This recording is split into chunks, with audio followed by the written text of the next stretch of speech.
elections, too. The actions of Congressman Charlie Rangel brought a stinging rebuke today from a House Ethics Committee trial.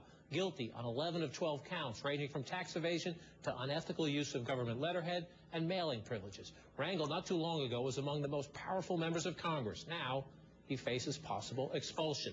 The fascinating election consequences include this: a new effort tonight to block or stall Nancy Pelosi's bid to remain as leader of House Democrats, as well as attempts to strip some powers from her office. Let's dig deep into this Capitol Hill intrigue and the sentencing phase of the Rangel ethics trial. Here to help, CNN contributors Roland Martin and Ed Rollins.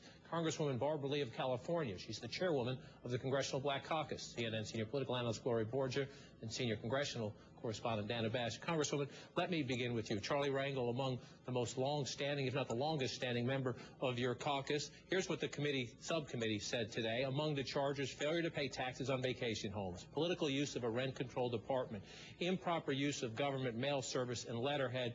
Charlie Rangel was not at that hearing today, but just a few moments ago, he said this. Does this sound like it has a scintilla of due process? Does it sound fair that you have a respondent that sent the case to you, that it took them 2 years to reach a conclusion, and the accusations are made just before your election, and the hearing is declared after the election with the understanding that there would be no witnesses called by the prosecutor's office? So I am saying that it just doesn't sound like the fair thing to do. Congresswoman, he says not the fair thing to do. Some of his colleagues, including some Democrats, are saying the committee needs to think about recommending possible expulsion. Well, let me say, first of all, Chairman Rangel was not found guilty of any corruption charges, nor any charges of enriching himself. He was found guilty of using congressional letterhead for improper purposes, and also when you look at raising money for an institute that bore his name. Right, but also when you look at the issues as it relates to the tax problems and difficulties that were raised and the charges that were raised. He actually initiated this investigation.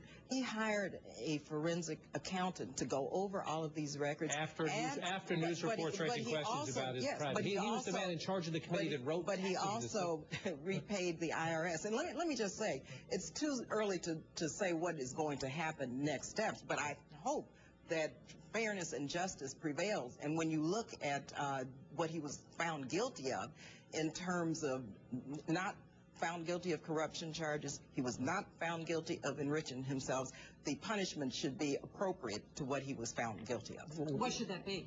Well, I have no idea. That's up to the Ethics Committee to determine. And again, it's very premature to really determine that. That's their decision. Dana, what are the pressures on the members? This is always a secret commission. They try to get along. There have been some tensions during the Rangel hearing and during the Maxine Waters trial, which is about to come, but they do try, because it's essentially policing the House, to have a consensus. Where's the pressure? They do, and I think it should be noted that there was virtual consensus today, Democrats and Republicans, in these verdicts. The pressure is to figure out exactly the best punishment to fit the crime. And yes, it is possible that you could go all the way to expulsion, but my sense, and who knows what's going to happen, my sense is that it's not going to get that far, maybe a censure or something that is effectively a slap on the wrist. And Roland Martin, to you, Charlie Rangel certainly thought that the President of the United States before the election was trying to convince him, you know what, you've been around a long time, you're a proud guy, step out of the way. It is very clear tonight that he is going to push and push. Well, I mean, absolutely. Look, I believe whether you're a Democrat or Republican, you should have your hearing.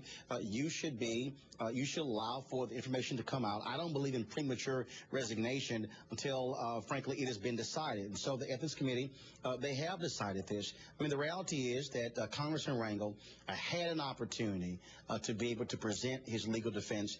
He talked about his lawyers withdrawing. The lawyers say they did not quit. And so we don't really know what's the full story there. He could have launched a legal defense fund. But this has been going on for quite some time. But I do think the public expects members of Congress to be above reproach and be able to follow the rules. He talked about due process. This is not a court proceeding.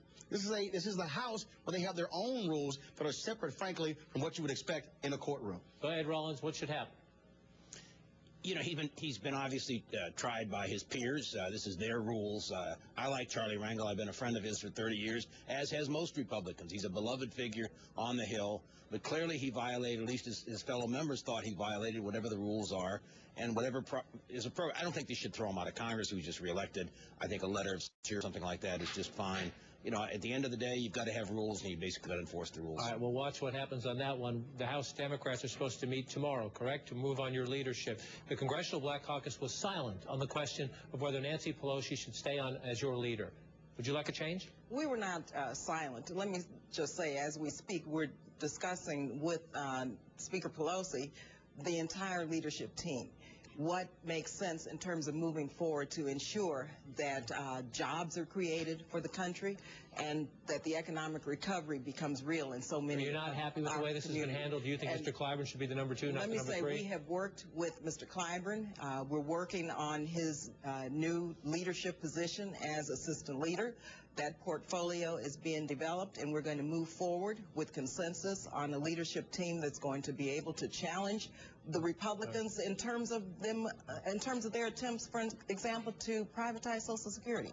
And we have to also make sure that we create jobs for people who are suffering and who are desperate in the country. Dana, what jobs. other pressures are there to strip the leader of powers? Maybe electing the chairman of the Congressional Campaign Committee. And some others have said even, let's try to delay this election. We don't want to have it yet. Some have said that. In fact, there is going to be a resolution to try to do that. It's unlikely, at least from what I'm told, that that's going to pass. Congresswoman, you can correct me if I'm wrong on delaying it. But some of the more conservative Democrats, I talked to one, Dan Boren of Oklahoma today, he said, look, it's time to make sure that other voices are heard. And one, it may seem like inside baseball, but it is very symbolic. One thing that they're going to try to do is make clear that the Democratic Congressional Campaign Committee, something that is generally appointed, tapped by the Speaker, is elected by everybody. That's one way to take It's a tough call, Ed Rollins, as someone who's been around politics a long time. And then, Roland, please jump in, where you have an election drubbing, so at part you think, well, the manager has to get fired heading into the new season. Then, on the other hand, she's a veteran politician. She's a tenacious organizer. She has built up loyalty among her members. So how do you deal with that juggle?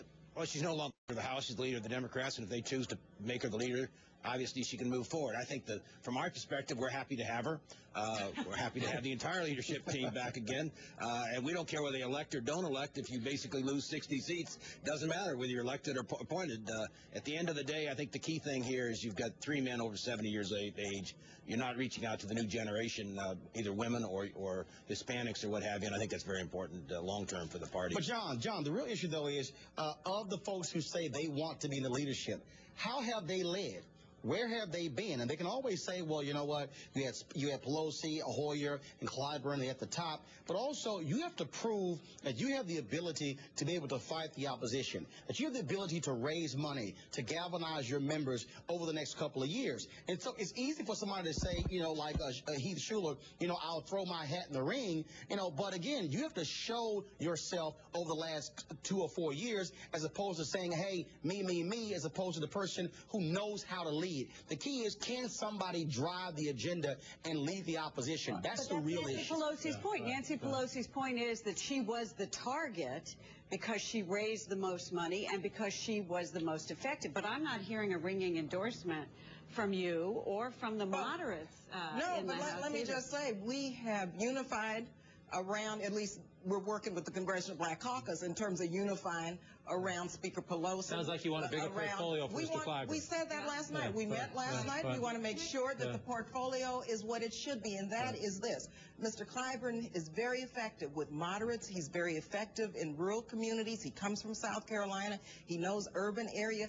He helped shepherd through community clinics in the health care bill, an increase in Pell Grants, community colleges, historically black colleges and universities. He's an educator. He's an organizer. He's a smart person, and he has that experience to bring costs together so that we can meet the challenges that we have to meet. And so, yes, we're working to make sure that Speaker Pelosi is elected as the minority leader, and that Mr. Hoyer becomes the whip, and that Mr. Clyburn is the third in line who has a portfolio that's going to help us turn the country around and turn the economy around. All right, we'll watch how this all plays out tomorrow on Capitol Hill. We got to take a break, but when we come back, Dick Cheney returns to the political stage. Look at this. Look closely. You may not recognize him. He's lost so much weight, but